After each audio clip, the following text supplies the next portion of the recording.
Assalamu alaikum student. How are you all? I hope you all are fine and safe at your home. Student, today we are going to do Islamiyat work. Islamiyat work में आज हम करेंगे सबक लड़कपन का मुख्तसर सवाल number 5. Last lecture में हमने सवाल नंबर 3 और 4 किया था. आज हम लास्ट क्वेश्चन सवाल नंबर 5 राइट करेंगे.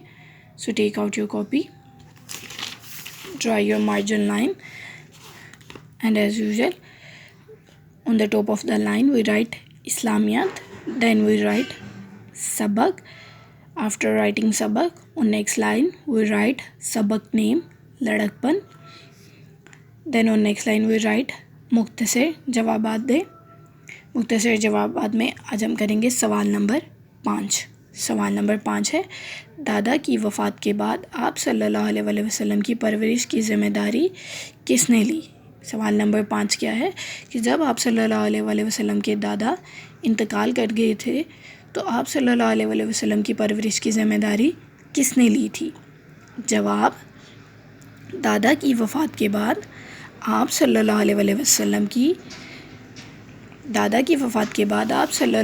वसल्लम की परवरिश की ज़िम्मेदारी आप सल्लल्लाहु अलैहि वसल्लम के चचा हज़रत अबू तालिब ने ली. किसने परवरिश की ज़िम्मेदारी ली? जब आप सल्लल्लाहु अलैहि वसल्लम के दादा इंतकाल कर गए थे तो आप सल्लल्लाहु अलैहि वसल्लम के चचा हज़रत अबू तालिब ने आपकी परवरिश की ज़िम्मेदारी ली थी. लास्ट पे एंडिंग लाइन. और सवाल नंबर 5 को पेंसिल से राइट करना है. टीचर ने इसे पेन से राइट किया है और इसे लर्न करना है.